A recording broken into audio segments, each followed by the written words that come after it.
Oke, kita akan mulai speech bukan speech reformation ya, metode penelitian atau metode penulisan karya ilmiah.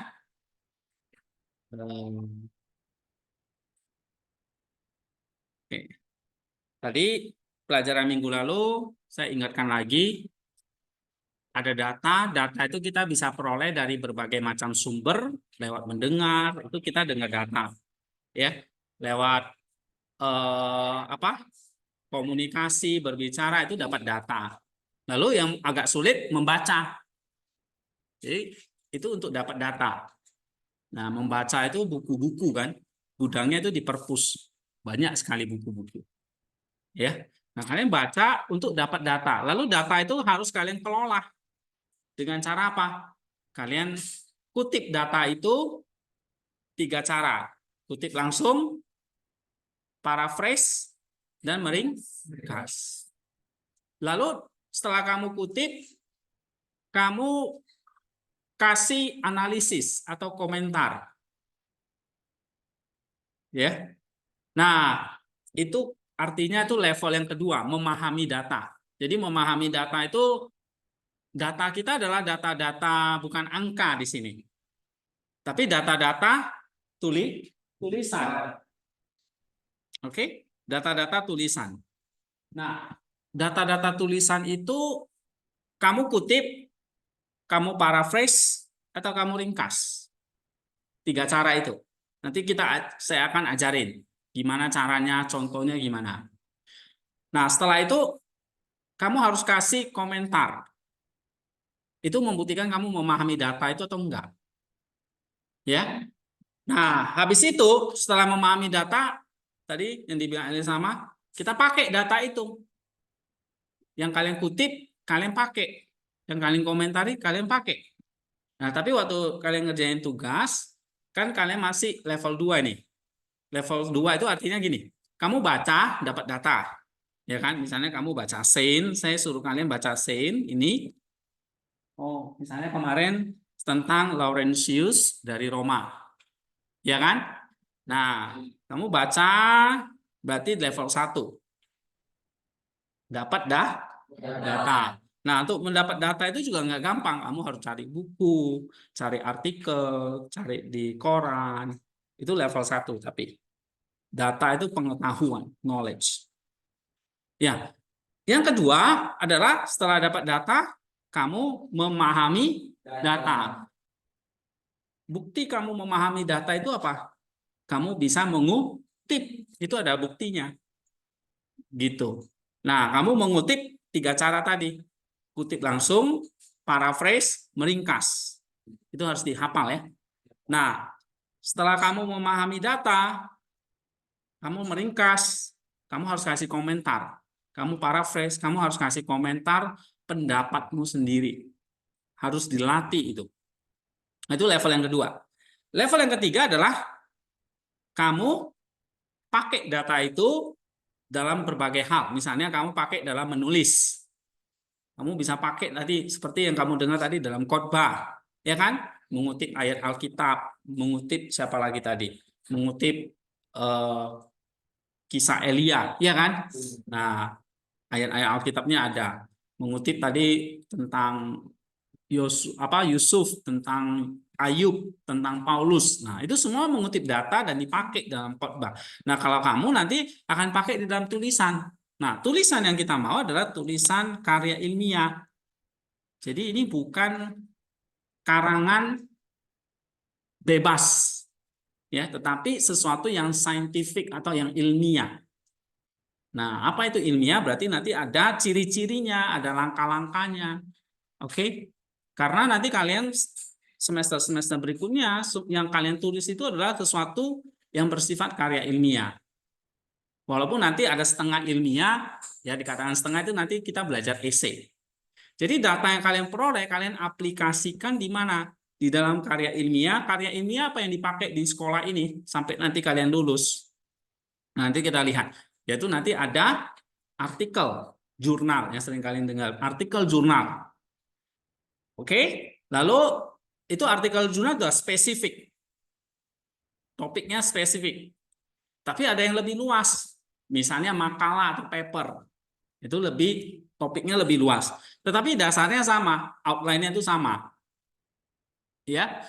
Nah, tetapi ada juga nanti membuat essay. Itu karya ilmiah. Tapi juga ada essay itu apa nanti kita pelajari dalam semester ini. Kemudian ada artikel jurnal, ada paper, ada essay, ya kan? Terus nanti ada skripsi. Ya. Nah, itu skripsi itu tugas akhir waktu kalian nanti udah semester 7. Gitu, ya. Nah, kemudian ada lagi misalnya membuat ringkas buku. Nah, meringkas buku ya berarti baca buku, dapat data, lalu kalian meringkas, gitu. Nah, itu semua latihan-latihan dalam menulis. Nah, sehingga di sini kita dapat data dari mana? Dari literatur, dari buku-buku.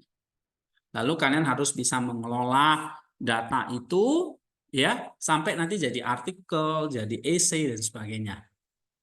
Oke? Nah, nanti diajarin. Misalnya, Pak, gimana sih kami pemula bisa menulis sebuah artikel? Caranya adalah sama. Cari data, dapat data, pahami data, pakai data itu di dalam artikel. Gitu. Ya, pakai data itu dalam artikel. Sampai kamu nanti menemukan topik. Nah, nanti kita pelajari ini bagaimana menulis karya ilmiah. Nah, di sini nanti ada langkah-langkahnya.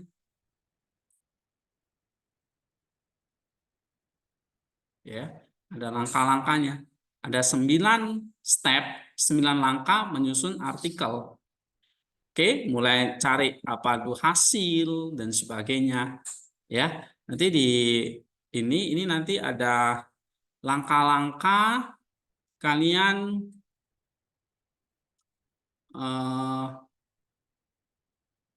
mengelola data itu sampai nanti ini, sampai kalian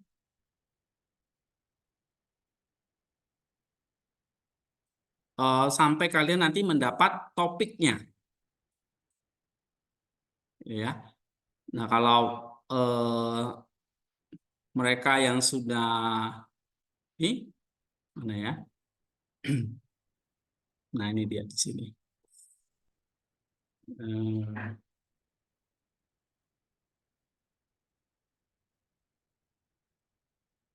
Sebentar.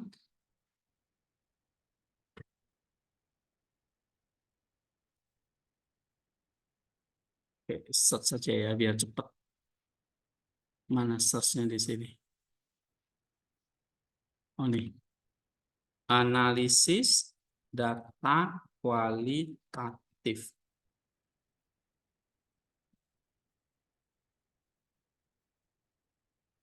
Oh, bukan ya. Di mana ya? Oh, Ctrl F. Oke. Iya. Nah, ini dia. Menganalisis data kualitatif. Nah, langkah-langkahnya ini nanti kita akan ajarin. Pertama, dapat data. Lewat apa? Mungkin wawancara, ya, atau kita lewatnya sih gampang. Kita lewatnya buku. Sederhana itu paling gampang lewat buku-buku. Lalu kamu nanti harus bisa memberi kode-kode dari data itu. Lalu kamu klasifikasi. Nah, dari situ kamu dapat topiknya. Oke? Nah, dari topiknya itu, begitu kamu sampai topik, kamu sudah menemukan hasil ini. Topik dan poin-poinnya apa? Makanya kalau kamu lihat di sini contoh karya ilmiah, ini ya. Ya. Contoh karya ilmiah itu kayak gini nanti. Ini contohnya. Hasil dan pembahasan. Nah, ini ada poin 1. Sejarah inkarnasi. 1. Terus yang kedua, nih Kristus sebagai kaum tersalib dalam sejarah, ya, dalam Ignacio Ellacuría. Oke. Nah, ada poin-poinnya. Itu namanya kamu sudah di sini sudah bisa mendapat tema-tema besar dari hasil kutipan-kutipan tadi. Jadi kamu kumpulin kutipan-kutipan, misalnya kutipan itu ada 20, kamu bagi-bagi 20 itu. Jadi berapa kelompok? Misalnya jadi 4 kelompok. Ya, gitu. Jadi 20 kalau dibagi 4, berarti satu kelompok ada 5 data, 5 data, 5 data, 5 data. Lalu itu kamu bikin sebuah tema besar. Nah, habis itu kamu sudah dapat, kamu verifikasi, lalu nulis laporan. Nah, ini gambaran ya. Mungkin kalian masih bingung, nggak apa-apa. Kira-kira ini yang akan kita kerjakan. Ya, jadi kamu pakai data aplikasi itu adalah nanti selesai dari kelas ini hasilnya apa sih Pak yang saya peroleh dari kelas ini? Maksimalnya adalah kalian ngerti cara bikin artikel jurnal. Oke? Nah, itu yang kita harapkan. Oke, kalau enggak paling tidak bisa nulis paragraf. Lalu dari paragraf paling tidak bisa nulis paper atau essay. Nanti di sini ada contoh-contoh essay. Ya, essay itu kayak karangan yang tidak terlalu ilmiah, tapi ini sebagai latihan supaya jadi full ilmiahnya nanti di sini. Ini full ilmiahnya. Nah, ini ada jurnal masuk ke jurnal teologi, namanya Jurnal Veritas. Judulnya ini, pengarangnya ini, ada abstrak, ya. Dari abstrak ini ada kata kunci, kemudian ada abstrak, ada pendahuluan dan sebagainya. Ini karya ilmiah, artikel jurnal. Ini yang produk akhir yang kita mau. Tapi kalian belajar teorinya dulu di sini. Ya, analisa bagaimana cara bikinnya. Nanti prakteknya untuk mata kuliah lain. Oke, paham ya? Paham, Pak. Ya. Nah, ini yang kita mau capai untuk semester ini. Ya, kita mulai dulu. Dari tadi kita belajar istilah karya ilmiah, ya. Kalian dengar istilah karya ilmiah. Karya ilmiah itu apa? Karya ilmiah adalah Hasil karya yang diperoleh dari kegiatan menulis menerapkan prinsip ilmiah. iya, itu pengertian yang umum. Oke. Nih, hasil karya tulis diperoleh dari kegiatan menulis dengan menerapkan konvensi ilmiah atau aturan-aturan ilmiah. Artinya apa? Karya ini dihasilkan melalui proses penelitian yang sistematis menggunakan metode ilmiah. Jadi ada metodenya, ya. Dan ditulis dengan gaya bahasa yang objektif dan jelas. Nah, ini gaya bahasanya, gaya bahasa yang objektif dan jelas. Tidak boleh ngambang. Ya. Nah, kamu lihat di sini. Ini karya ilmiah kenapa? Karena dia tulisannya bahasanya objektif, jelas, sistematis. Sistematisnya adalah gini. Dia mulai dari abstrak. Ya, ada abstrak, ada pendahuluan. Setelah pendahuluan apa di sini? Metode. Nah, setelah metode penelitian ada hasil dan pembahasan. Nanti ada kesimpulan. Ya. Nah, di bawahnya itu ada kesimpulan. Nih. Pernyataan penulis, sorry. Ini ya. Kesimpulan.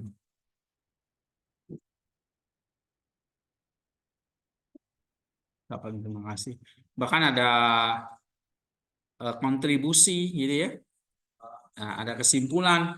Nah, itu yang disebut dengan sistematis. Lalu menggunakan metode ilmiah.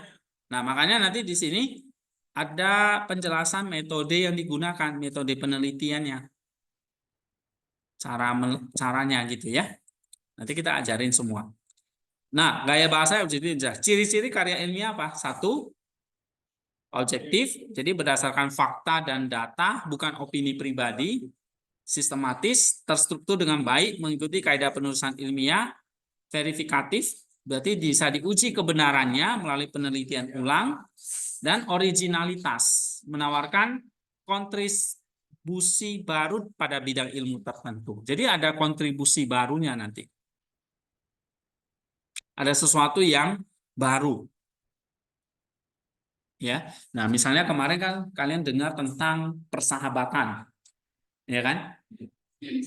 Kan saya ngomongnya kalau secara umum persahabatan, sahabat itu ada orang yang terdekat, orang yang bisa dipercaya, orang yang setia, ya, orang yang saling mendukung. Oke, itu itu sesuatu yang sudah umum. Nah, kalau kalian menulis tentang sahabat, kalau bahasnya masih itu tidak ada originalitasnya. Bukan sesuatu yang baru, ya. Karena ya itu memang pemahaman arti secara umum tentang sahabat. Nah, kamu harus temukan sesuatu yang baru. Kalau itu adalah sahabat itu orang terdekat, orang terpercaya, orang yang mendukung, orang yang setia, dan sebagainya itu, tapi apa yang baru dari itu? Nah, kemarin kalian dapat apa-apa yang baru tentang sahabat itu yang saya sampaikan?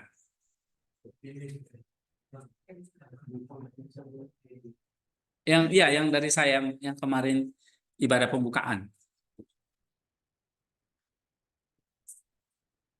Dapat apa? Waktu saya sampaikan, ya, walaupun ini bukan, tapi kan saya tulis di dalam sebuah ini ya. Nah, ini kalian sebetulnya kalian bisa pelajari di sini nih. Ini persahabatan sebagai sebuah jalan menuju keahlian. Nah, ini dia. Ini tulisannya nih. Ya, ini bahannya. Tapi yang saya tulis, saya dapat data, lalu saya kutip, ya, lalu saya komentari, oke, saya pakai, saya kutip data-datanya, akhirnya saya bikin poin gitu. Nah, ini temuannya nih, originalitasnya nih, di sini. 1, 2, 3, 3 poin. Ya, walaupun ini bukan bentuk artikel jurnal, ini masih bentuk esai lah. Nah, jadi esai itu kayak gini, nanti kalian bisa bikin. Ya, ada pendahuluannya, ada isinya. Nah, isinya ini dia. Persahabatan itu 3 poin. Tindakan partisipatoris. Tujuan akhir persahabatan itu adalah teosis dan kasih sebagai katalisator. Ya kan? Ya.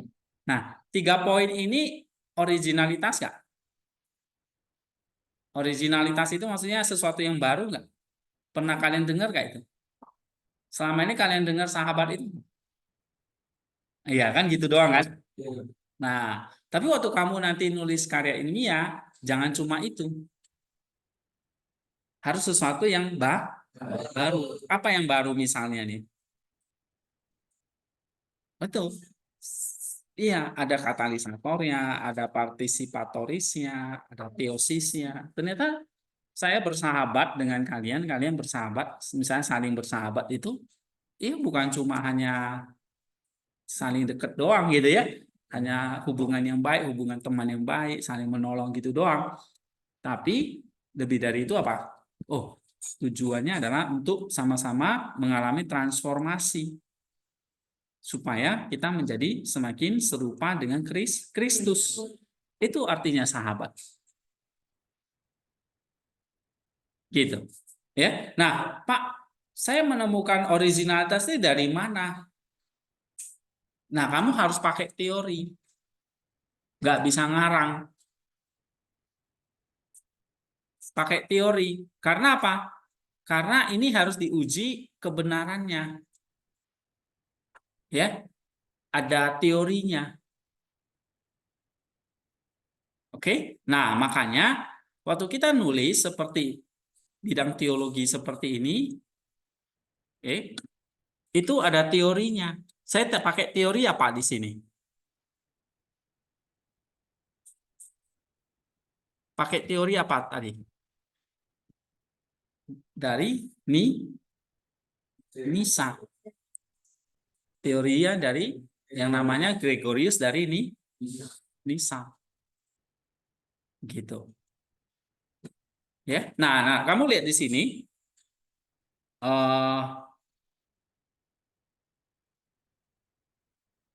nih ya.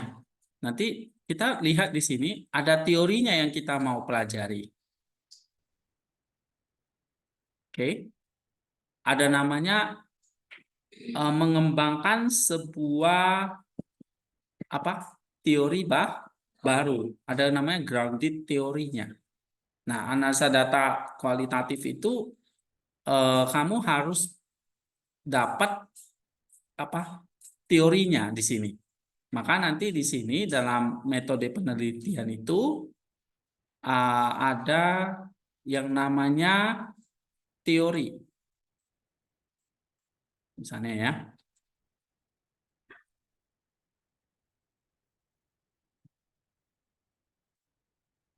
Nih,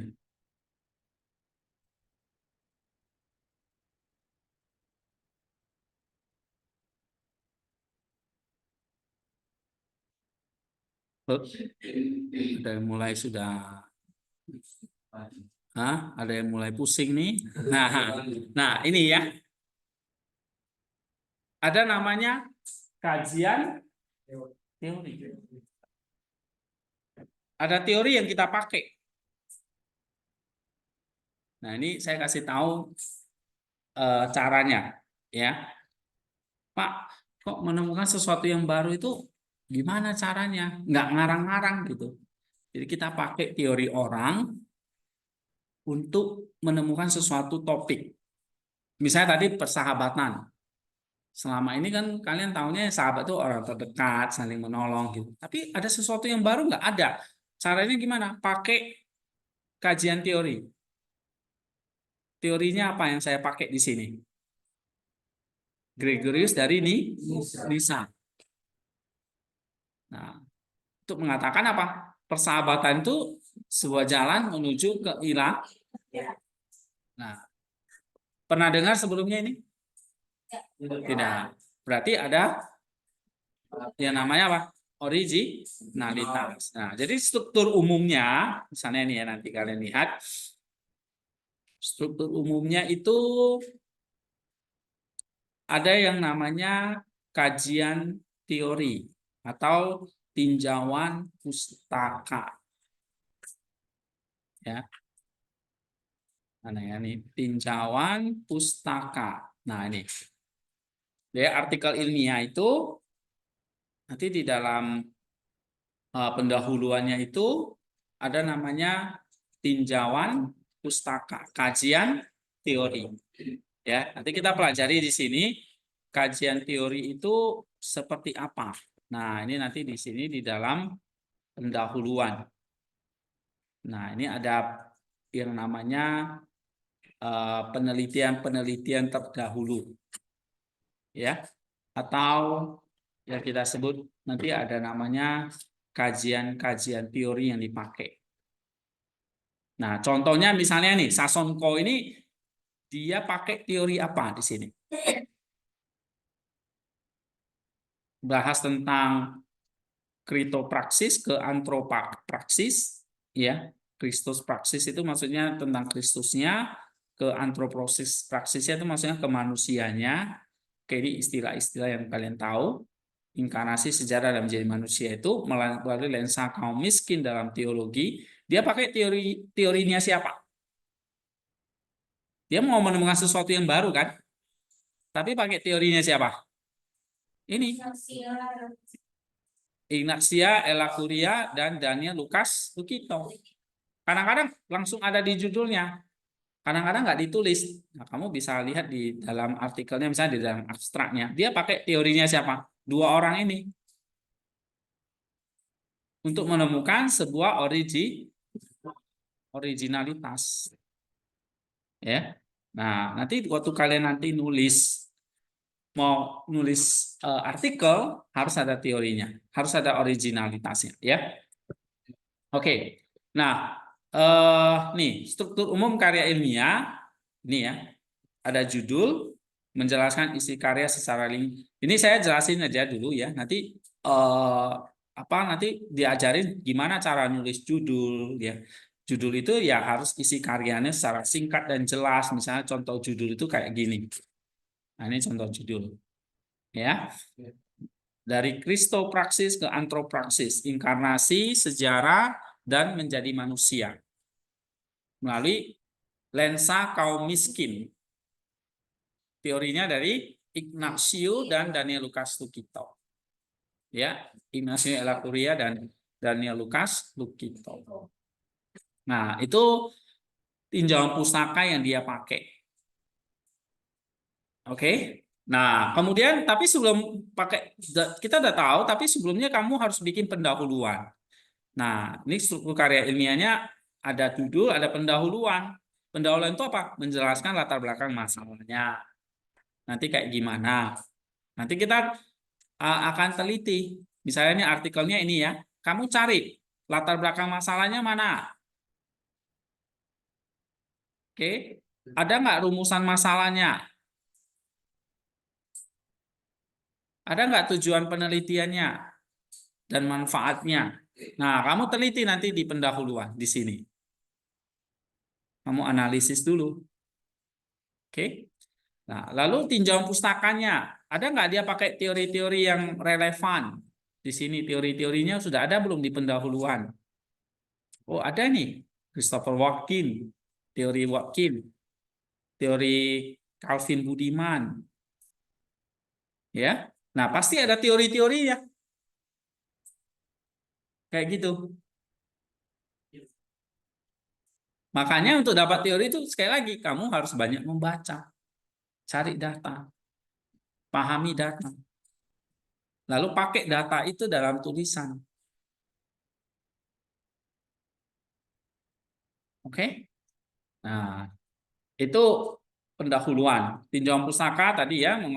Lalu ada metodologi penelitiannya, menjelaskan metode penelitian yang digunakan. Nah, misalnya di sini ada nggak? Ada nih metode penelitiannya. Oke?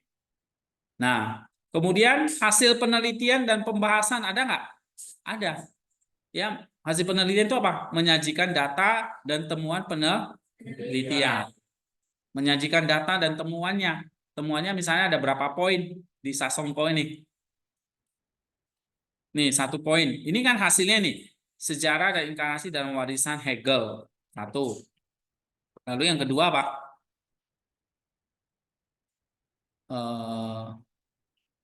Poin kedua nih. Kristus sebagai kaum tersalib dalam sejarah dalam Ignacio Ellacuría. Itu yang kedua. Yang ketiga, Kristopraksis dan pergulatan lokal dalam Daniel Lucas Luquito. Ya. Kemudian nih, baru itu 3-nya ya. Nah, ini hasil penelitian dan pembahasannya. Hasilnya itu maksudnya poin-poinnya itu hasilnya. Pembahasannya ini menginterpretasikan hasil penelitian berdasarkan teori. Nah, kamu lihat pembahasannya ini. Misalnya tadi poin hasilnya ini. Hasilnya adalah ini. Ini hasilnya nih. Kristopraksis dan perguruan lokal dalam Daniel Lucas Luquito. Ini hasilnya. Lalu dia bahas. Bahas itu artinya apa di sini? Menginterpretasikan. Tadi kan di awal saya sudah ngomong. Kamu dapat data, lalu data itu kamu kutip pakai 3 cara, ya kan? Iya. Lalu kamu komentar. Komentar itu artinya kamu sudah bahas. Kamu menginterpretasikan hasil penelitian berdasarkan waktu kamu komentar pada teori yang kamu pakai. Komentar itu berarti kamu interpretasi.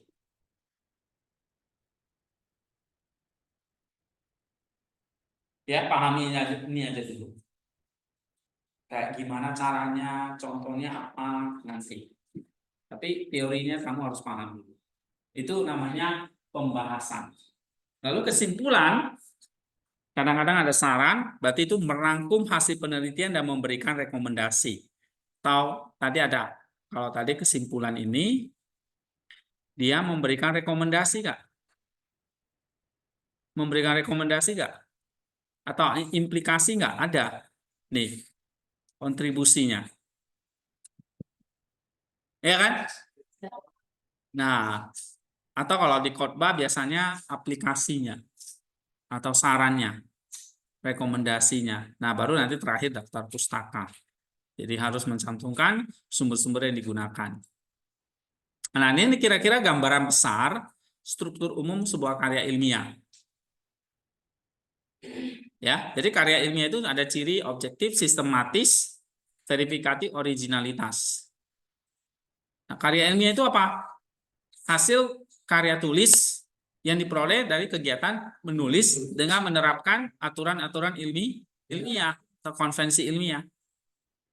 Nah, aturan-aturannya ya sistematis, ya. Nah, harus punya teori, harus punya metode, memaparkan hasil dan sebagainya, harus buat kesimpulan, harus bikin rekomendasi atau implikasi, begitu. Ya. Nah, contoh karya ilmiah itu nanti ada skripsi, tesis, disertasi, artikel ilmiah, laporan penelitian gitu. Nah, yang saya mau kejar adalah kalian bisa bikin artikel ilmiah atau paling tidak nanti bisa bikin esai atau paragraf. Oke. Jadi kalau yang bisa bikin artikel ilmiah nanti dapat A. Kalau cuma esai dapat B. Kalau cuma bisa bikin paragraf dapat C. Ya. Nggak ngerti apa-apa, ulang semester depan. Oke, ya. Kalau nggak bisa lulus mata kuliah ini, kalian ulang terus sampai lulus. Kalau nggak nanti nggak bisa nulis. Kalau nggak bisa nulis, nggak bisa lulus. Kalau nggak bisa lulus, jadi mahasiswa abadi di sini. Ya, oke, Marina.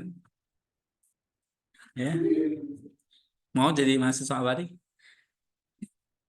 Oh mau ya, bagus. Oke, nggak ada yang mau lah ya.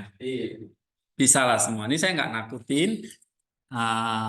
Mungkin kelihatannya ya namanya sesuatu yang ilmiah. Jadi kita memang ini hal yang baku yang kita memang harus jalani. Walaupun kalian di sini eh, apa eh, sekolahnya teologi, tapi bukan berarti orang teologi itu ngeroh gitu ya, suka asal-asal ngomong aja gitu, ya karena apa katanya Tuhan berbicara kepadanya gitu ya.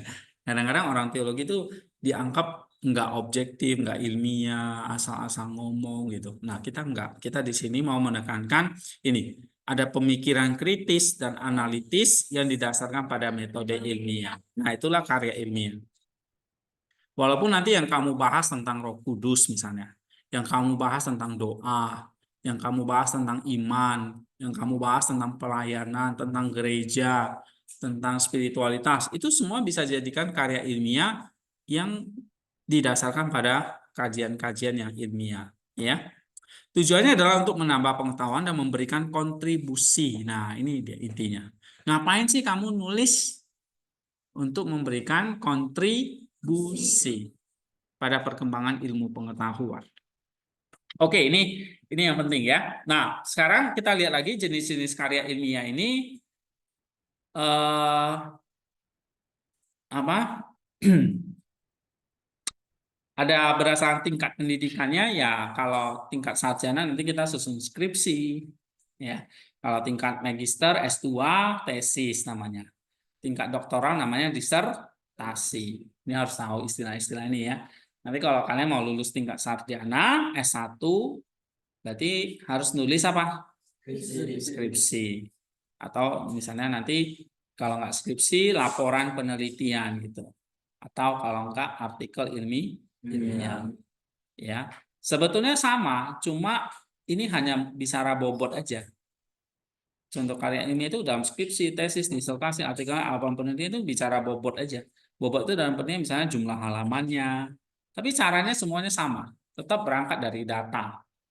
Kelola data, pahami data, pakai data itu, pakai teori dan sebagainya. Itu semua ya. Nah, kalau berdasarkan bidang ilmu ya ada karya ilmiah bidang sosial, misalnya sosiologi, antropologi, psikologi, ekonomi, politik. Oke, ada karya ilmiah alam yang fokusnya pada ilmu alam, misalnya biologi, kimia, fisika, matematika. Jadi karya ilmiah itu macam-macam. Ya, ada karya. Kalau kita di mana ini? Sosial, misalnya ada sosiologi, antropologi, psikologi, ekonomi, politik, teologi di sini karya ilmiah sosial. Ya. Dan ini karya ilmiah yang memang bukan hanya sosial aja, tetapi juga ada relasinya dengan Tuhan. Oke, ada karya ilmiah teknik, nanti ada teknik ini, teknik mesin, teknik elektro, kesehatan juga sama ya. Ada karya ilmiah bidang kedokteran, farmasi, keperawatan dan sebagainya. Nah, kalau berdasarkan tujuannya, ada karya ilmiah sifatnya deskriptif. Artinya apa ini? Menggambarkan suatu fenomena. Iya, deskriptif itu hanya menggambarkan satu fenomena aja atau keadaan tanpa melakukan analisis mendalam. Ya, contohnya menggambarkan satu fenomena, misalnya contoh banjir itu fenomena alam. Berarti nanti kalau mencerita tentang banjir, ini kaitannya dengan karya ilmiah alam. Ada hubungannya nanti dengan fisika misalnya atau dengan alam, ya, suatu fenomena aja. Misalnya tentang hujan yang menyebabkan banjir. Oke, nah itu deskriptif aja tanpa analisa mendalam. Karya ilmiah eksploratif.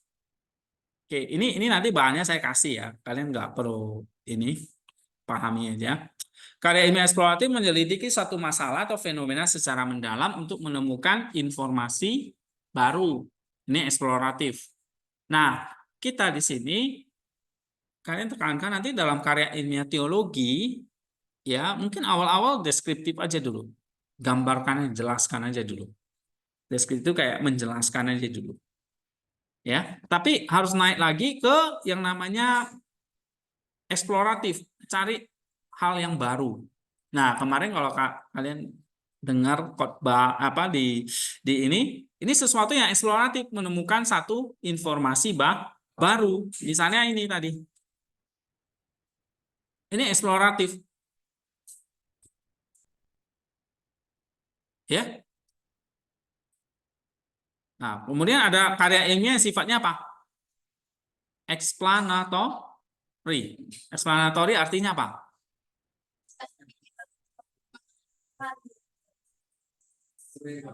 Iya.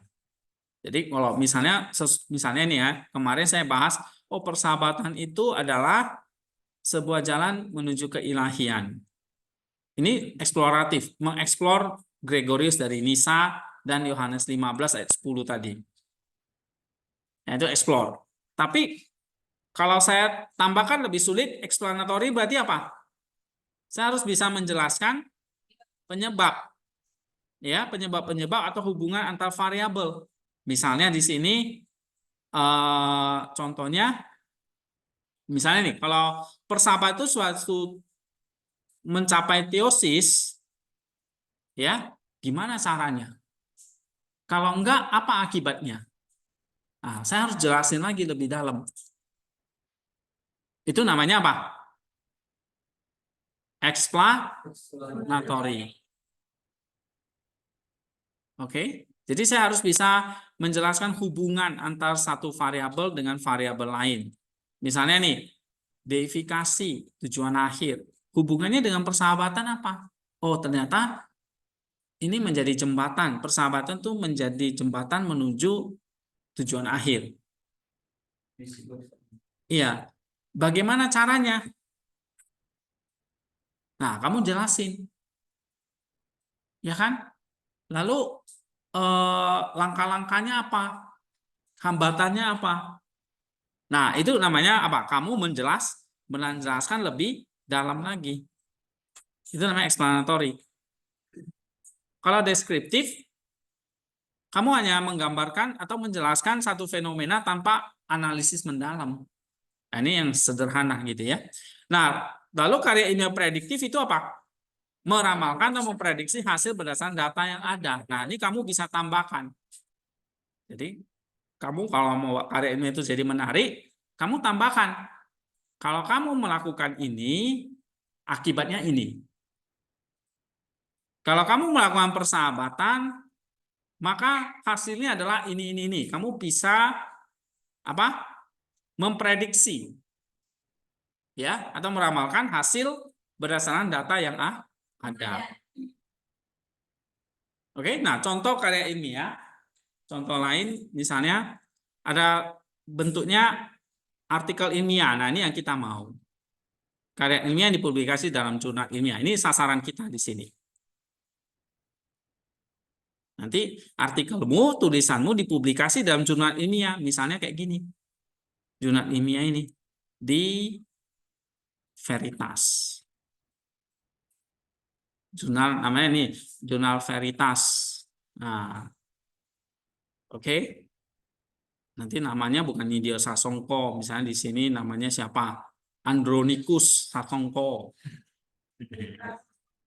Ya kan? Nah, nanti siapa lagi nih? Cecilia Sajijilat. Oke, saya nggak tahu nama belakangnya apa ya. Oke, Cecilia Pecicilan gitu ya. Oke, nanti ada Marice apa gitu ya. Nah, ini yang kita mau. Nah, di sini udah banyak teman-teman yang bisa. Awalnya mereka juga bingung. Saya ngajarin gitu, mereka juga bingung-bingung. Tapi ya lama-lama bisa. Jadi nggak usah khawatir. Oke. Nah, kalau makalah ilmiah itu seringkali istilahnya paper. Paper itu karya ilmiah yang lebih singkat dibandingkan artikel jurnal. Dan topiknya biasanya umum. Kalau artikel ilmiah bedanya apa? Lebih khusus, lebih berat bobotnya. Oke.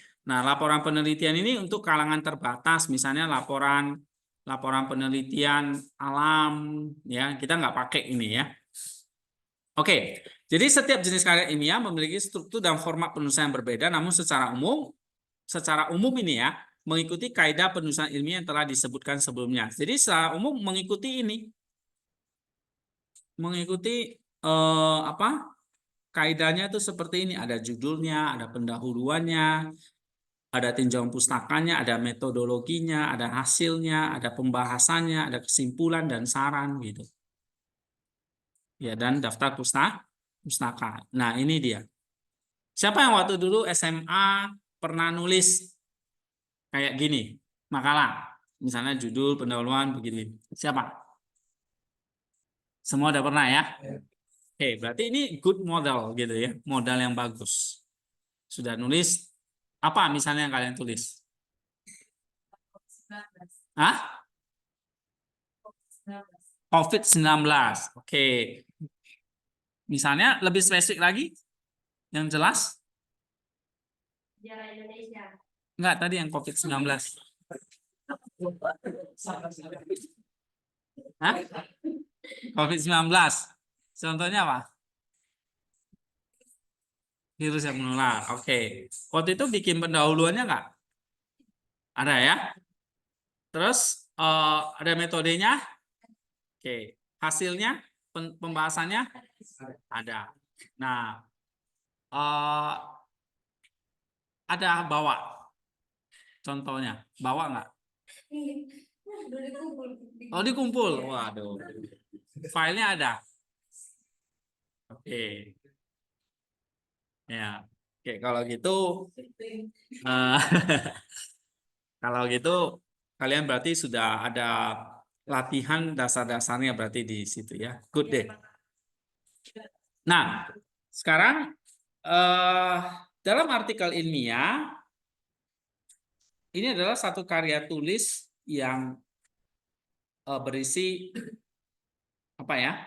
Hasil penelitian kajian teoritis disusun secara sistematis dan objektif tadi. Kita harus tahu ciri-cirinya ada objektif, sistematik, verifikabilitas, originalitas, bahasanya formal gitu ya. Secara umum ya tadi ada judul, penulis, abstrak, pendahuluan ini harus ada semua. Sama artikel ilmiah juga seperti itu. Jadi kamu lihat ini di sini contohnya ini ada abstrak. Nanti gimana cara nulis abstrak ya? Ada apa? Ada pendahuluan, ada tinjauan pustakanya, ada metodologinya, ada hasilnya, ada pembahasan atau interpretasi hasil penelitian, kesimpulan, daftar pustaka. dan sebagainya seperti ini. Oke? Ya, Pak. Tapi di dalam artikel ini adalah harus memberikan apa? Inovasi atau originalitas ya untuk untuk memperkaya kasana ilmu pengetahuan. Kalau kita misalnya memperkaya ilmu teologi ya, itu baru ada gunanya. Oke. Nah, kemudian mungkin sebelum sampai tahap karya ilmiah, kita nanti mau belajar bagaimana menulis esai dulu. Nah, dari kemarin kita ngomong esai. Esai itu apa? Esai itu adalah karya tulis, gagasan. Iya, jadi satu karya tulis yang menyatakan sebuah gagasan, ya, atau pendapat, oke, terhadap satu topik tertentu. Misalnya tadi topik tentang COVID-19. Ya, kamu buat satu pendapat atau gagasan misalnya apa? Tentang COVID-19.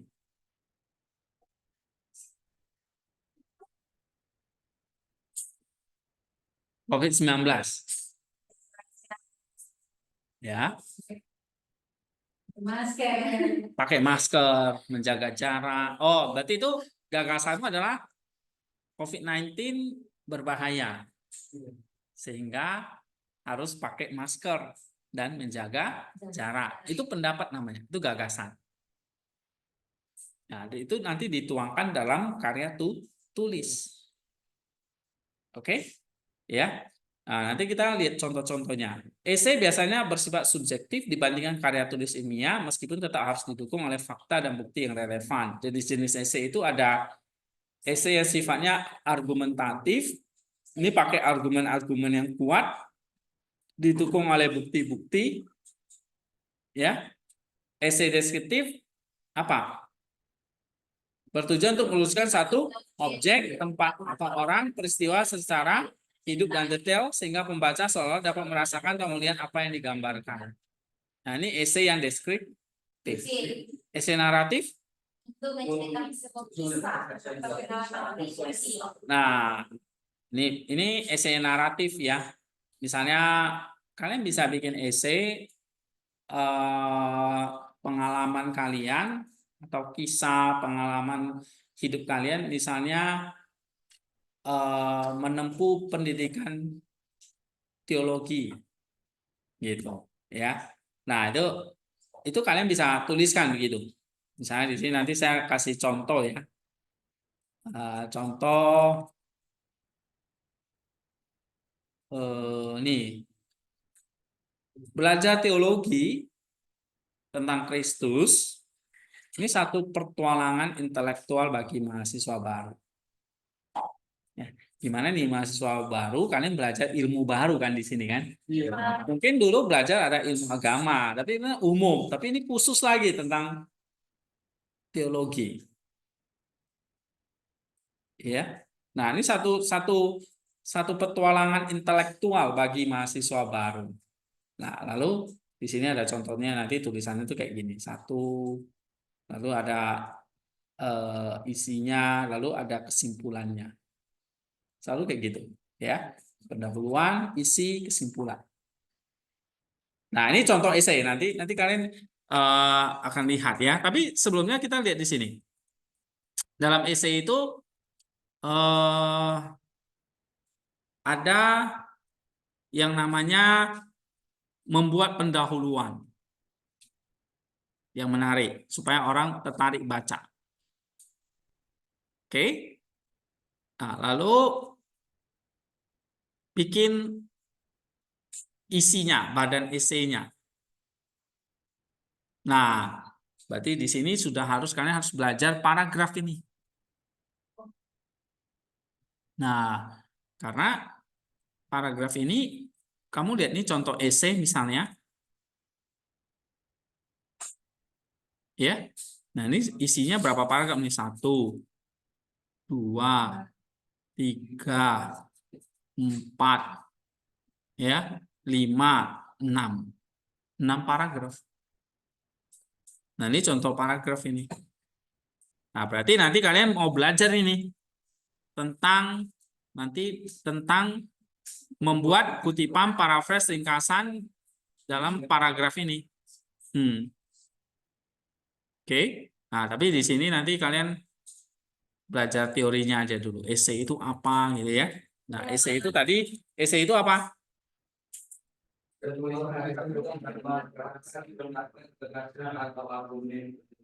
Iya, itu. Oke. Struktur esai apa? Ada pendahuluan, badan, penutup. Oke ya. Lalu jenis-jenis esai itu ada berapa? Argumentatif, deskriptif, naratif, eksposisi. Nah, kalau eksposisi itu apa?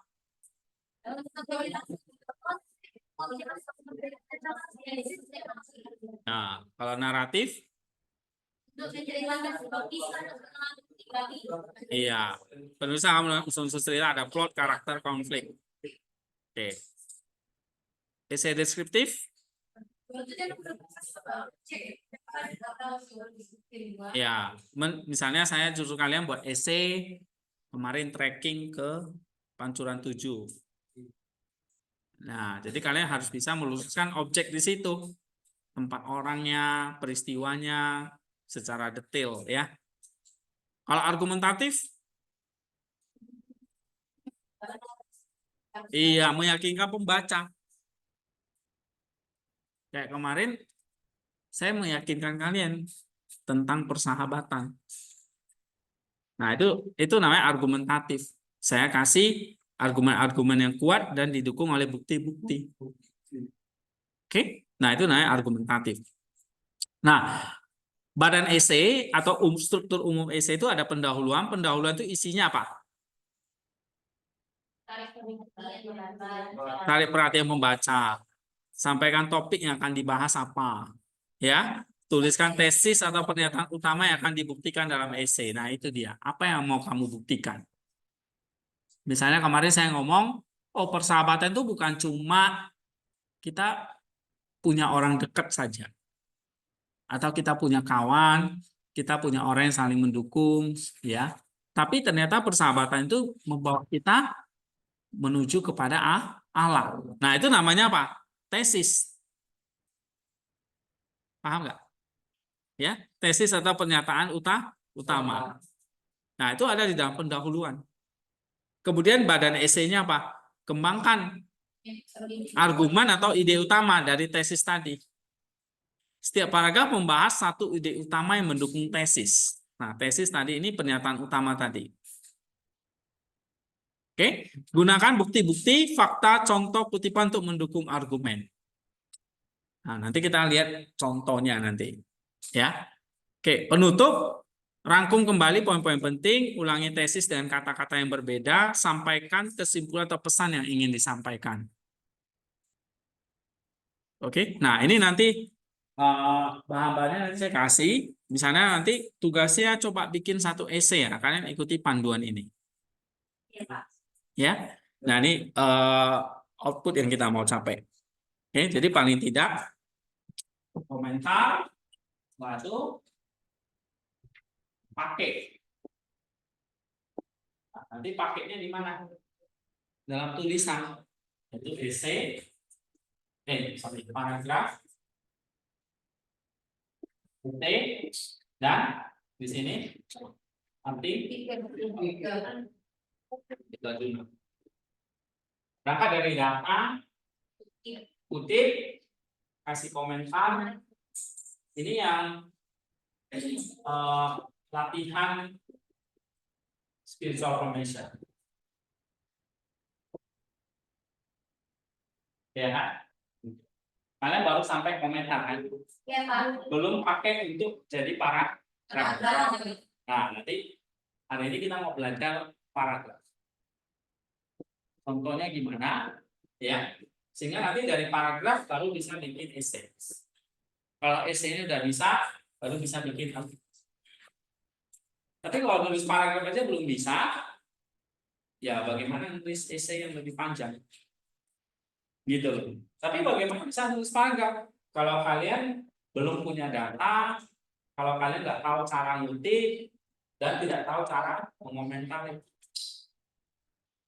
Nah, jadi itu harus bisa dikomentar.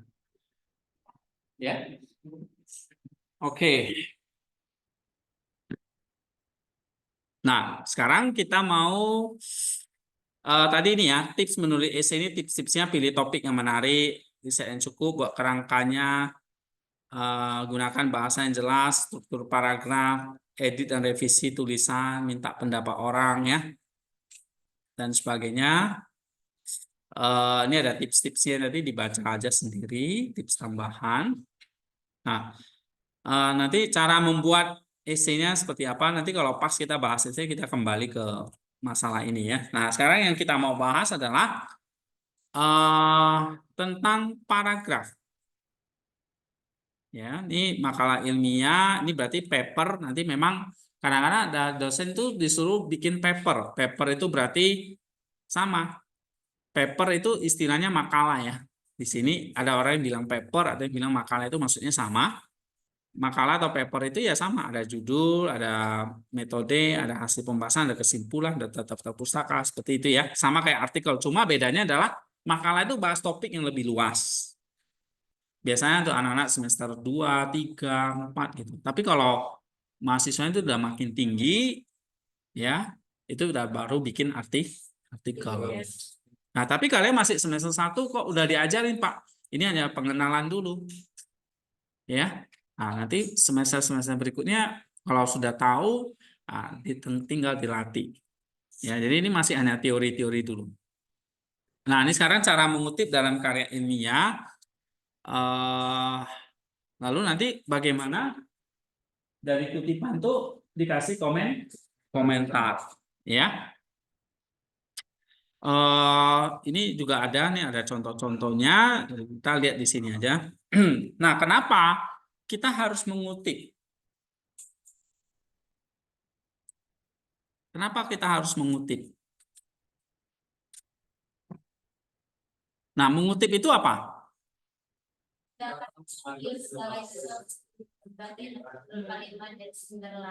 Iya. Terus Dan memang sebenarnya di dalam tulisan kita ini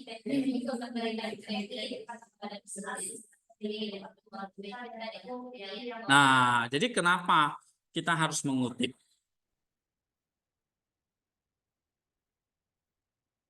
Kenapa kita harus mengutip?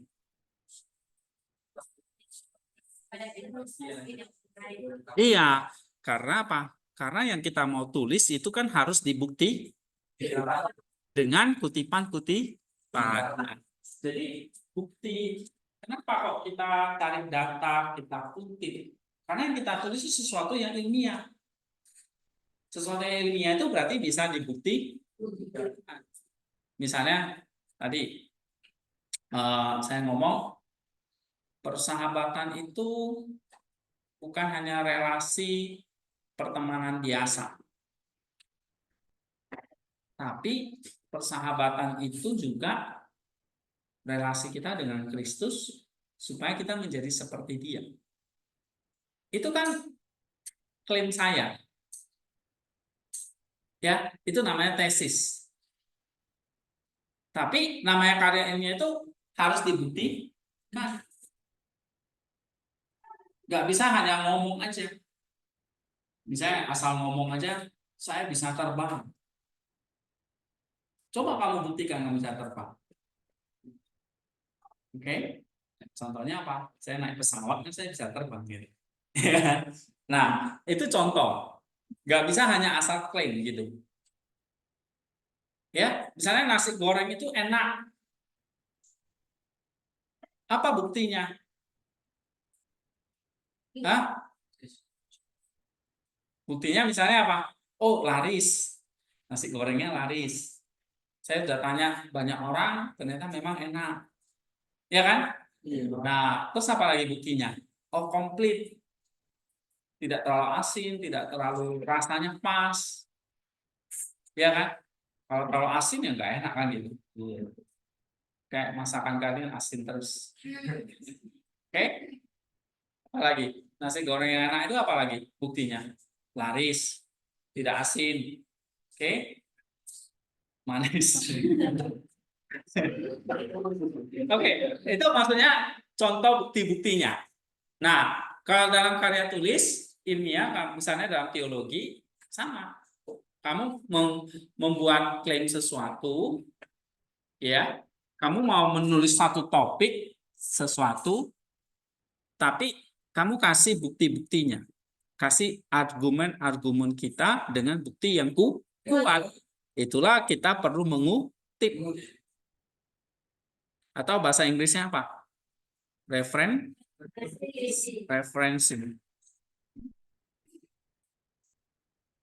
Ya. Nah, misalnya nanti kamu mau menulis esai. Tadi esai itu pengertiannya apa?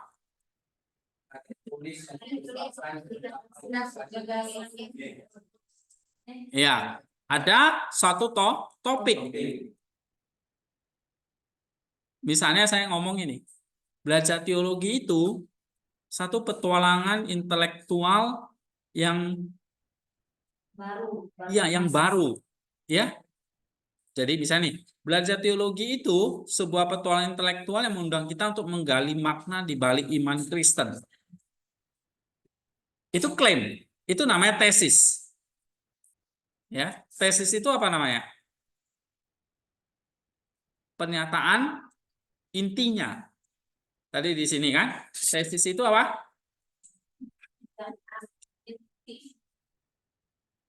Pernyataan utama atau yang akan dibuktikan. Nah, ini dia. Tesis atau pernyataan utama yang akan dibuktikan dalam esai. Jadi kalau misalnya tesisnya ini tadi, belajar teologi itu adalah petualangan intelektual. Belajar teologi itu sebuah petualangan intelektual yang mengundang kita untuk menggali makna di balik iman Kristen. Nah, kamu harus cari kutipan-kutipan yang mendukung esai kamu atau mendukung artikel kamu. Ya, misalnya kalau esai itu masih boleh sifatnya pendapat pribadi, tapi tetap itu bukti. Itu bedanya kalau artikel. Kalau artikel dia lebih artikel itu harus ada referensi buku-bukunya, tapi esai itu biasanya bersifat apa? Subjektif. Pendapat penulis yang lebih menonjol ketimbang pendapat dari buku-buku. Kalau artikel pendapatnya oke, bukunya juga harus sama gitu. Jadi seimbang. Kalau esai lebih banyak subjektif. Nggak harus, misalnya buku 1-2 boleh. Kalau esai mungkin bukunya atau referensinya misalnya 2 buku. Ya. Tapi kalau artikel, kalau kamu cuma kasih 2 buku, tolak. Nah, paling enggak misalnya 20 buku. Itu pun diminta buku-buku yang 10 tahun terakhir.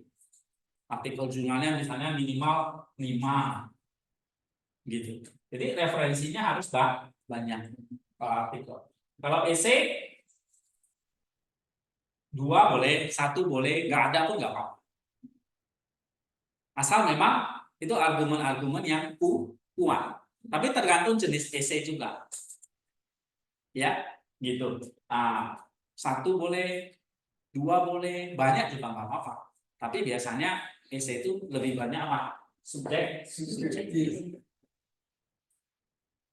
Ya, bisa ngutip buku boleh. Ini ada batasannya, nggak ada sih, nggak ada standar, nggak ada ukurannya harus kayak kitab suci kan pokoknya 27 gitu kan.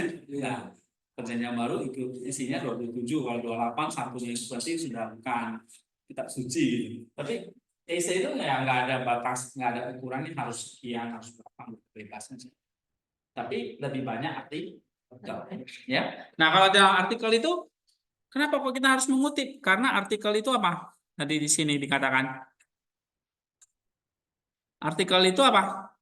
Karya tulis yang berhasil hasil penelitian atau kajian teoritis yang disusun secara sistematis dan objektif. Nah, Jadi hasil penelitian atau kajian teori terhadap satu masalah, terhadap satu problem. Berarti kalau itu harus ada apa? Bukti-bukti yang mengatakan apa? Yang mengatakan bahwa itu adalah hasil penelitian atau itu adalah satu kajian teoritis. Misalnya gini, kamu akan bikin di sini latar belakang masalah, ya. Nah, latar belakang masalah ini kan problem, kamu pecahkan nanti di hasilnya. Jadi penelitian itu sebetulnya ada masalah, oke, lalu kamu buat masalah itu jadi dirumuskan, jadi simple. Masalah itu dirumuskan jadi satu masalah begini. Lalu kamu pecahkan. Nah, gitu. Bagaimana memecahkannya? Pakai teori. Kamu pecahkan masalah ini. Ya, ini rumusan masalah. Kamu pecahkan pakai teori, berarti pakai data. Nah, kalau pakai data, berarti kamu harus mengutip. Paham? Oke, gitu ya. Nih, karena apa? Karena kita mau namanya artikel itu kita mau membahas suatu masalah, ya, lalu kita selesaikan gitu. Makanya dalam pendahuluan itu selalu ada apa? Latar belakangnya, masalahnya apa, ya, gitu. Oke, sampai di sini ada pertanyaan nggak? Kenapa kita harus mengutip kalau saya tanya? Karena kita perlu argumen-argumen yang kuat, ya, untuk membantu kita apa? Mendapatkan argumen-argumen yang kuat. Tadi ya, di sini halaman berapa ini mengutip. Coba baca sekali lagi.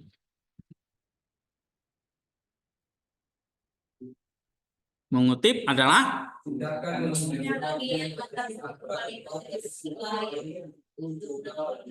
ya, dan ini untuk iya, selain memberikan kredit kepada penulisnya, tapi ini mendukung argumen kita dengan bukti yang kuat. Jadi kita ngomong itu ada orang yang dukung gitu. Ya, misalnya saya bilang nasi goreng ini enak. Itu nggak cuma saya ngomong, oh ternyata laris, banyak orang yang beli. Banyak orang yang sudah rasain dan mengatakan iya enak. Gitu. Nah, sama, kamu dalam tulisan juga gitu. Mengklaim ini, tapi ada data-datanya, ada argumen-argumennya, ada bukti-bukti yang mengatakan itu, yang mendukung kamu. Paham? Kayak contoh tadi, nasi goreng itu enak. Kalau kamu yang ngomong aja, mungkin banyak yang nggak percaya. Tapi kalau udah banyak buktinya, misalnya nih 100 orang nyoba semua bilang enak, ah itu berarti. Oke, gitu ya kira-kira. Nah, kita lanjut lagi.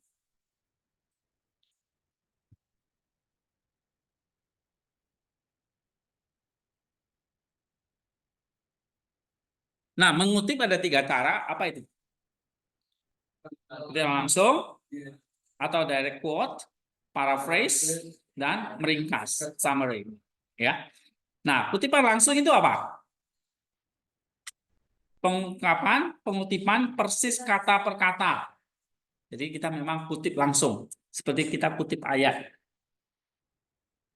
Ya, cukup pendek, ditulis dengan menggunakan tanda kutip. Ya, tanda kutip itu kayak gini ya. Contohnya, tanda petik. Contoh misalnya, pendidikan adalah senjata paling ampuh yang dapat Anda gunakan untuk mengubah dunia. Nah, ini kata siapa? Nelson Mandela. Oke, tahun 19. Iya. Ini contoh kutipan langsung. Kata demi kata. Jangan kamu potong-potong. Ya. Jangan kamu bikin kayak bahasa SMS atau WA gitu ya.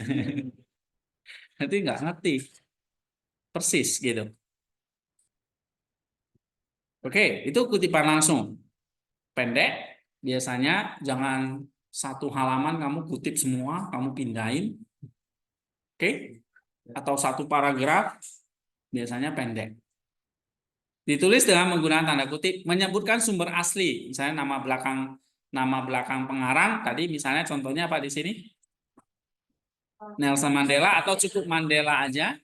Terus tahunnya, tahun informasi mengenai iya eh, buku itu terbit kapan gitu, atau kutipan itu dipublish kapan, ya. Kalau itu halaman buku kasih halamannya, kalau itu atau nomor paragraf webnya kalau dari web ya. Nanti ini memang ada beda-beda. Kalau kayak model ini dia ditaruh di catatan kaki di bawah. Nah, ini dia contohnya. Dari Thaddeus William, bukunya ini oke, terbitnya tahun 2020. Halamannya halaman 4 sampai 5. Oke, ini modelnya kayak gini. Ini namanya model Turabian. Ya.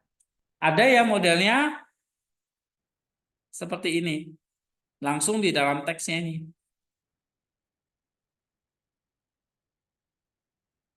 Gitu. Tidak di bawah catatan kaki. Ya, kalau ini dia taruh di mana tadi? Nah, dia taruh di bawah, ini namanya catatan kaki. Kaki di bawah atau di atas? Oke. Ya. Jadi catatan kaki di bawah, makanya dipakai istilah kaki karena ditaruh di bawah. Nah, ini nanti taruhnya di bawah juga. Ada banyak ini. Nah. Ada yang modelnya seperti itu. Ya. Oke. Yang kedua, paraphrase apa?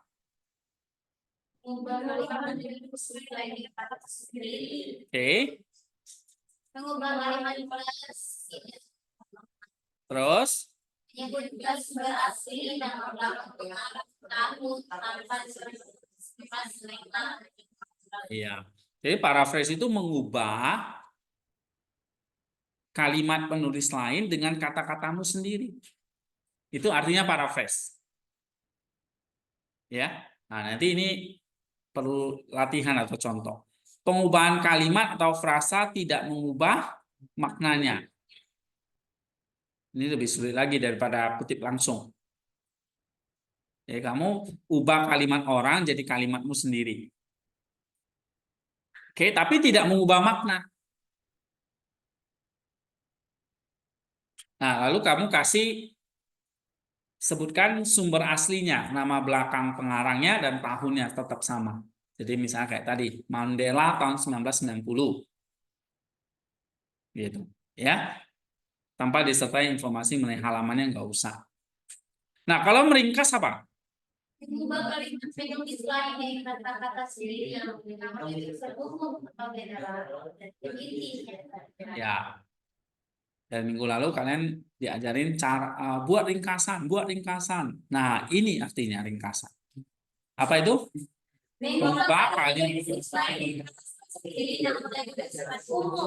dan inti-intinya saja. Jadi kalau meringkas itu kamu ambil inti-intinya saja, tapi dengan kata-katamu sendiri. Ya. Nah, lalu lebih pendek dari tulisan asli. Misalnya tulisan aslinya 10 halaman. Atau katakan 3 paragraf. Kamu ringkas jadi 1 paragraf. Jadi lebih pendek. Bedanya dengan paraphrase apa? Kalau paraphrase 3 paragraf ya tetap jadi 3 paragraf. Bisa saja lebih panjang. Bisa jadi 4 kan gitu kan. Itu namanya paraphrase. Tapi kalau meringkas Namanya ringkas berarti jadi lebih pendek. Jangan lebih panjang. Misalnya 3 paragraf, saya suruh ringkas jadi 10 paragraf. Itu bukan meringkas namanya. Ya. Nah, itu kamu mungkin jadi karangan nanti, jadi karya ilmiah, bukan meringkas lagi. Oke, sebutkan sumber aslinya. Kalau itu meringkas itu harus ada, ya. Kasih nama belakang pengarangnya, tahun. Jadi di sini nanti saya mau kalian pakai belajar yang simpel seperti ini. Misalnya nama belakang tadi Nelson Mandela, ya tulis Mandela aja cukup. Tahunnya berarti tahun 2004 misalnya. Gitu.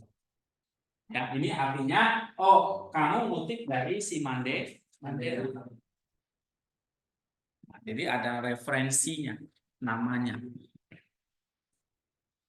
Oke. Nah, mengapa harus mengutip?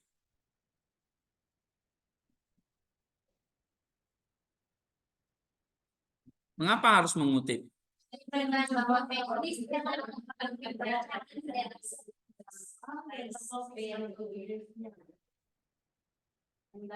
Coba baca.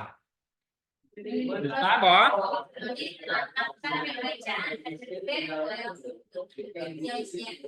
Iya, itu salah satunya. Menunjukkan bahwa kamu menulis karya ilmiah. Ya. Jadi kalau nggak ada kutipannya nanti ya bukan karya ilmiah. Mungkin itu esai atau karangan bebas. Oke. Yang kedua, nah, tadi yang tadi saya bilang memberikan bukti mendukung argumen-argumen kamu. Baik itu yang pro maupun yang kontra.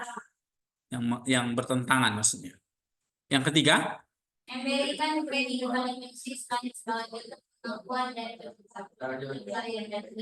iya, misalnya kalian nanti mengutip buku siapa gitu.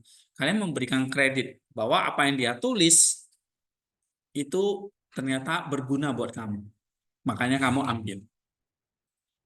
Ya, ini semacam penghargaan atau pengakuan terhadap karya dan ide mereka. Oke, yang keempat, ya plagiarisme itu artinya nyontek. Nah, makanya kita mengutip itu supaya oh ya, kamu ambil datanya jelas dari si A, si B, si C. Memang itu bukan idemu, tapi ide mereka. Ya, yang kelima,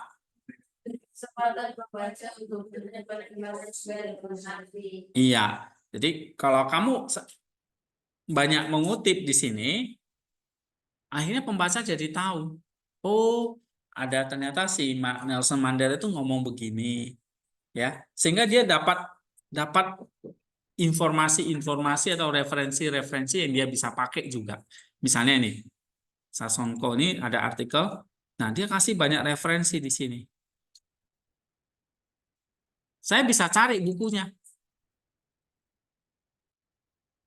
Oke, nah, nanti di daftar pustaka kan ada ya.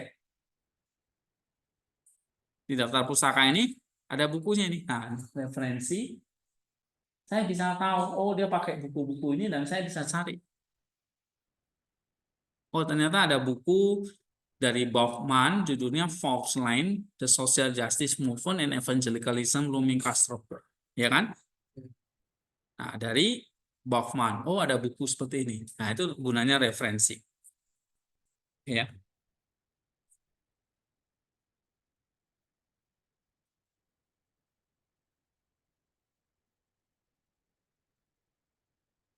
Oke.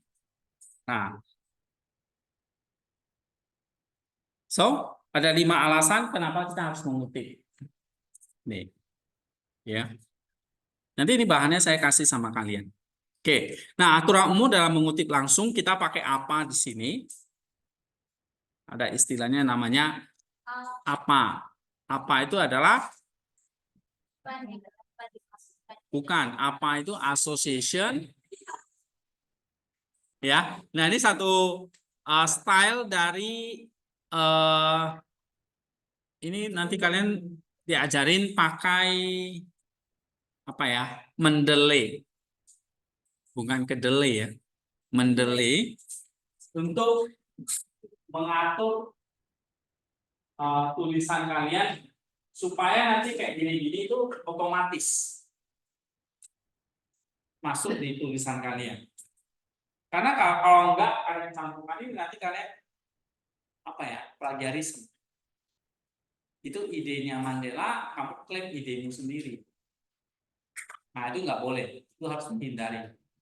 Ya, makanya kayak kemarin itu saya bilang ini bukan ide saya tentang persahabatan ini, tapi dari siapa?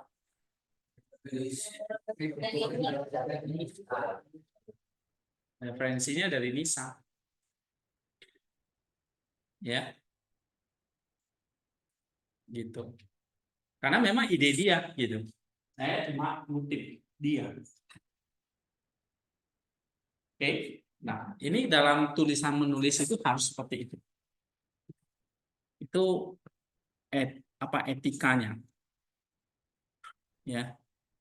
Sama seperti kalian mengutip ayat Alkitab dari Paulus, ngomong itu dari Rasul Paulus di Korintus berapa misalnya. Oke. Nah, seperti itu ya. Apa ini cuma hanya modelnya aja. Modelnya itu adalah kayak tadi contohnya nih. Contoh apa itu tadi kayak gini. Mandela, nama belakangnya Tato. Gitu. Nama belakang orangnya. Kalau orang itu nggak ada nama belakang ya pakai nama depannya. Terus tahun dan simpel seperti itu. Ya. Nih contoh sekarang saya kasih contoh. Ini teori dulu ya. Nanti kita latihan. Contoh beberapa kriteria pengutipan langsung. Kalau kamu mengutip langsung, itu memang kadang-kadang dibatasi. Ya, itu sesuatu yang bersifat definisi atau bagian dari sebuah definisi itu kamu bisa kutip. Teori, hukum, regulasi, prinsip-prinsip tertentu kamu boleh kutip langsung. Misalnya kayak ayat Alkitab itu kamu kutip langsung karena itu hukum. Ya kan? Hukum Allah. Atau hukum pidana, hukum apapun, kitab ini, kitab itu, kitab apa ya? Kitab acara hukum pidana dan sebagainya ya. Nah, atau kitab apapun, peraturan-peraturan, misalnya peraturan STT Soteria nomor berapa gitu-gitu. Nah, itu regulasi. Teori ya, teori-teori tertentu, teori fisika dan sebagainya itu kamu kutip. Atau istilah dan kalimat yang sangat spesifik dan sulit untuk dicari padanannya. Oke, pernyataan yang dianggap efektif, kuat atau kontroversial itu boleh kamu kutip. Secara kutip langsung ya. Nah, contoh kutip langsung tuh kayak gini. Contohnya, according to Amy, ya, kamu kutip namanya. Kasih tahun, karena udah ada namanya yang nggak perlu namanya lagi, cukup tahun. Students often had difficulty using APA style, especially when it was the first time. Nah, jadi kata Amy, kamu kasih kalau kutip langsung jangan lupa kasih tanda petik. Oke? Lalu kamu akhiri dengan tanda petik juga. Dibuka, ditutup. Kalau enggak nanti masuk angin. Ya. Lalu kasih nomor halaman. Halaman 19.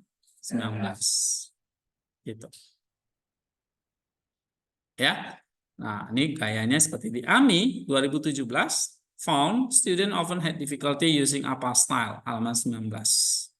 Oke. Atau di ini, state student often had difficulty using APA style. Kalau karena di sini she, maka pakai namanya AMI, tahun 2017. Nah, kalau apa harus ada nomornya. Nomor 19 misalnya gitu. Ya. Tapi kalau ada yang versi yang udah menghilangkan nomornya, halamannya juga. Oke? Itu. Nah, mengutip dari sumber sekunder, gini, misalnya kadang-kadang kita tidak dapat menemukan sumber pertama tapi diperbolehkan untuk menggunakan kutipan dalam kutipan. Itu sering. Ya. Kamu pakai aja dalam bahasa Indonesia itu diterjemahkan sebagaimana yang dikutip dalam, misalnya ini. Kamu mau mengutip ini, padahal saya mengutip dari Nisa. Jadi kamu ngomongnya adalah sebagaimana yang dikutip oleh Hendy di dalam Gregorius Nisa. Nah, gitu. Paham nggak? Itu artinya menggunakan kutipan dalam kutipan. Karena saya mengutip Nisa. Tapi kan kamu nggak tahu Nisa itu yang mana. Kamu cukup aja lewat saya. Kamu ngomong, mengutip Hendy di dalam Nisa, gitu. Ya.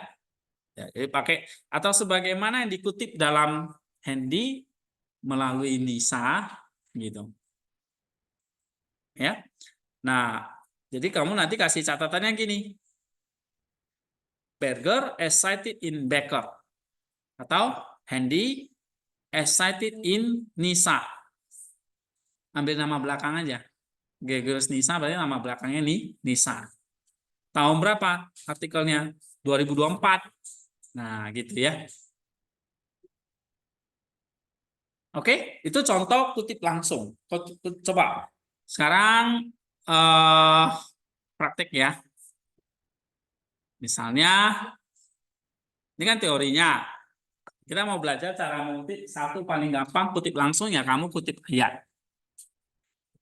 Gampang kan? Tinggal kamu copy paste, lalu kamu kasih ini 1 Korintus 10 ayat 11 misalnya. Ya, udah cukup. Gitu. Nah, itu kutip langsung. Misalnya coba kutip artikel ini.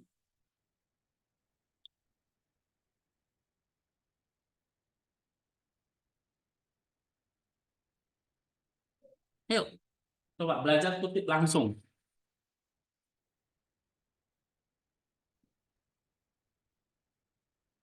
Itu bel apa? Hah? Bel orang apa?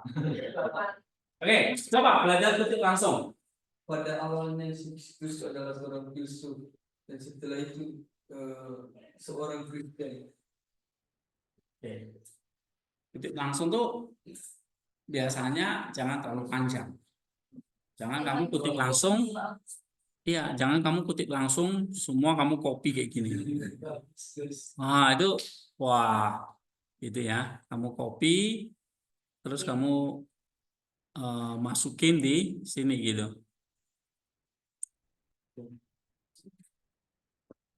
Nah, buka tanda petiknya kan? Oke. Buka tanda petiknya, kamu tutup di sini. Boleh tutup langsung sih. Ya enggak. Jangan.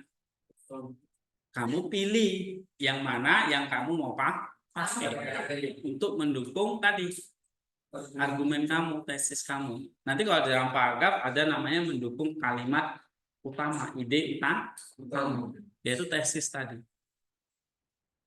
Pokoknya kalau keluar dari kelas ini ada tesis, harus ada argumennya yang mendukung. Kalau tesis ada pendukungnya, ada ide utama, ada pendukung. Nah, kayak gitu tuh. Itu namanya sesuatu yang ilmiah. Jadi ilmiah itu kamu nggak ngarang sendiri, gitu. Oke, nah bagaimana kalau ini salah kan? Kamu ringkas dong. Kamu ambil yang singkat. Tadi dikatakan apa di sini? Kutip langsung itu apa? Mana tadi? Nih. Kutip langsung itu apa? Pendek. Tapi persis kata per kata. Nah, kutip. Misalnya gimana kalau ini? Coba semuanya. Bebas saja pilih. Kutip. Nih. Coba ya. Nih, Setiaman. Yang mana yang mau kamu kutip? Ketika Paus Stefanus dibunuh sampai dihukum mati. Oh, kamu kutipnya ini sampai di sini. Oke, boleh. Terus caranya gimana? Di kata per kata. Habis itu kamu harus kasih apa? Tanda kutip ya. Dibuka, tutup. Terus, nah gimana kamu menyebutkan sumber aslinya? Di bawah halaman. Bukan.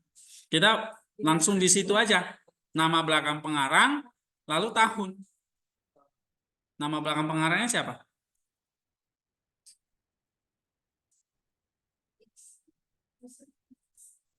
Hah?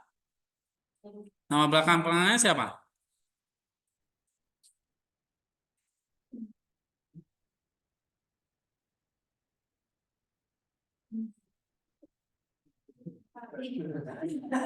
Hah? Nama belakangnya siapa? Yang ini. Ini kan dari web ya. Iya. Oke. Dan kalau dari web gimana? Berarti harus apa? Ini ya. Kalau dari web dia bilang masukkan disertai informasi mengenai halaman webnya, mengenai halaman atau nomor paragraf webnya. Kalau itu web ya, contohnya kayak gini. Kalau web, oke, waktunya udah habis ya.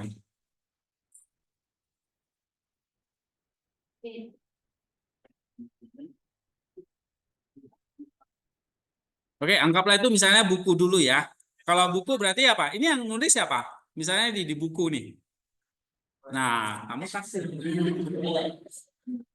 Oke, tahun berapa? Gitu. Oh, gampang kan? Iya, Pak. Itu misalnya nih, nih, Marice. Siapa? Lala. Kamu Marice. Iya. Saya suka terbalik saya. Oke, ya kamu Lala. Kamu mau kutip langsung yang mana? Misalnya.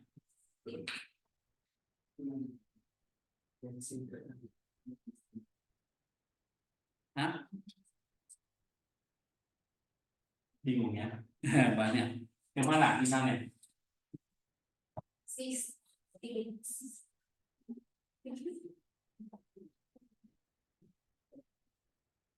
Oke, tentu kamu baca dulu kan? Ada. Nah, baru nanti kamu kutip. Oke, misalnya kamu mau kutip yang mana? Oke, misalnya Sixtus adalah seorang filsuf dan setelah itu menjadi Kristen. Dan setelah itu seorang Kristen. Nah, itu boleh kutip itu. Ya kan? Nah, apa lagi? Misalnya nih, Kaisar Decius bertekad untuk menghancurkan kekristenan. Ya, ini sekitar di abad ketiga ya. Dan Paus Sixtus ini di Roma segera diadili bersama dua diakennya bernama Felicius dan Agapi. Kamu tinggal kutip itu. Itu namanya langsung. Mana? Ya. Tapi kamu jangan tiba-tiba kutip yang nggak jelas gitu ya. Misalnya tiba-tiba kamu kutip ini. Kemana engkau akan pergi? Bingung nanti orang. Kalimat yang lengkap. Ya. Misalnya kalimat bentuk yang lengkap apa? Apa misalnya? Tadi Sixtus adalah seorang filsuf. Pada awalnya Sixtus adalah seorang filsuf. Setelah itu seorang Kristen. Nah, itu boleh. Jangan tiba-tiba kamu ngutip ini. Kemana kamu pergi? Bapa sama putra hendak. Kemana wahai uskup tanpa diakan agungmu? Nah, itu bingung gitu ya. Jadi jangan ngutipnya sesuatu yang tidak jelas malah. Oke, apalagi misalnya di situ, coba yang bawah lagi.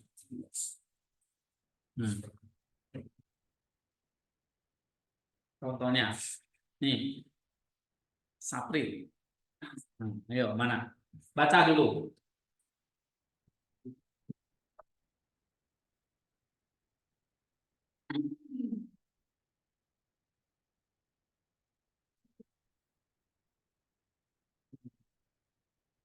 Atau mungkin ini.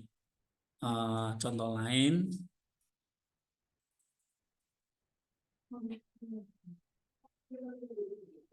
Nih. Ini nggak bisa dihilangin. Yang ini nggak bisa ya. Mengganggu jadi. Oke, nah misalnya ini. Sapri, coba kutip langsung.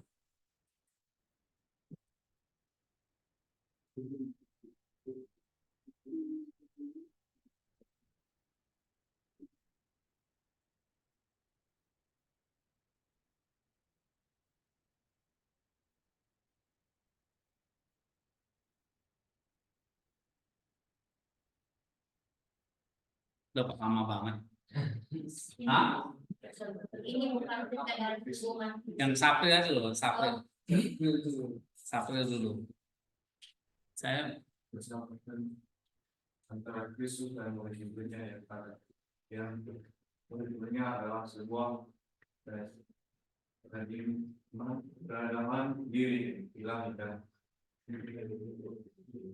oh ini ya dari sini sampai sini ya.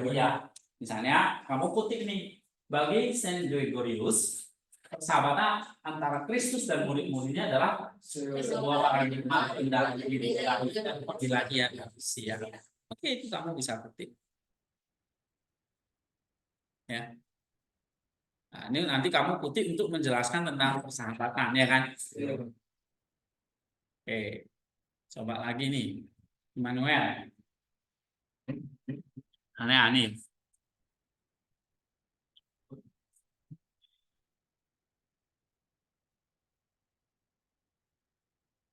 Gregorius menekankan kekuatan Apa? Gregorius baca. Yang mana yang kamu kutip? Dia baca. Gregorius menekankan kekuatan transformatif dari kasih dalam persahabatan ini. Iya, misalnya kamu kutip itu. Oke, itu namanya kutip langsung. Coba nih. Jufri. Kasih Kristus yang diekspresikan dalam pengembangan dirinya adalah model bagi kasih manusia. Iya, itu. Terus kamu kasih referensinya gimana?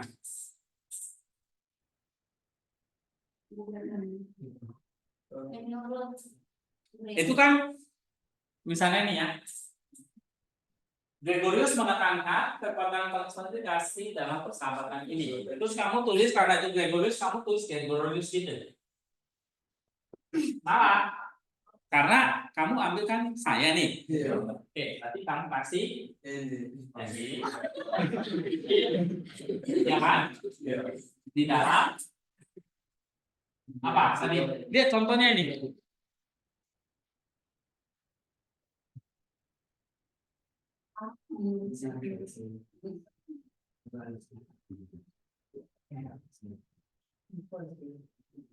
Nih, mana sih? Nah, oke, Hendy. Seperti dikutip nih ya. Dikutip dalam nih sang. Oke, koma 2024. Ya. Halaman berapa karena ini web, anggaplah itu misalnya ada halamannya ya. Halamannya 5 misalnya. 5. Oke. P-nya dibuang aja nggak apa-apa. Ya. P itu maksudnya page, maksudnya halaman. Tapi kadang apa sekarang sudah nggak pakai halaman, cuma simple. Nanti pakai Mendeley kalian otomatis. Ya. Jadi, kalau pakai Mendeley nanti dari ajar Mendeley itu otomatis kayak gini nih. Gitu. Ya. Tapi kalian harus input dulu bukunya. Ya. Oke, tentang kutipan langsung sudah paham ya? Sudah, Pak. Oke. Nah, minggu depan kita mau bahas tentang paraphrase. Nih, lebih sulit lagi. Lalu nanti meringkas. Ya. Nah, lalu bagaimana hasil kutipan ini kalian nanti tuangkan dalam bentuk, kalian integrasikan dalam bentuk paragraf. Nah, nanti mulai belajar nulis paragraf. Nih, unsur-unsur sebuah paragraf. Kalian pakai di dalam paragraf. Ya. Nah, sebagai latihan untuk ini, kan saya nggak kasih tugas yang baru sebetulnya. Nanti integrate dengan spiritual formation. Nah, spiritual formation itu adalah, kan kalian baca satu hari satu ya. Di ini. Misalnya kemarin ini tanggal 12 Agustus, Martir Laurentius dari Roma. Nah, kalian baca, coba tuliskan ya di situ nanti beberapa kutipan langsung. Kasih referensinya nanti 2024 gitu. Oke? Ya. Berapa Pak? Ya minimal 3 lah. Kalian belajar tulis kutip langsung. Ya. Di sini. Oke, itu aja. Untuk kumpulnya di mana? Nanti di Spiritual Formation.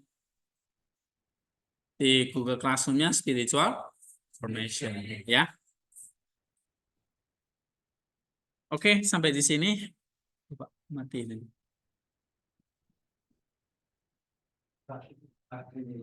Oh iya, silakan.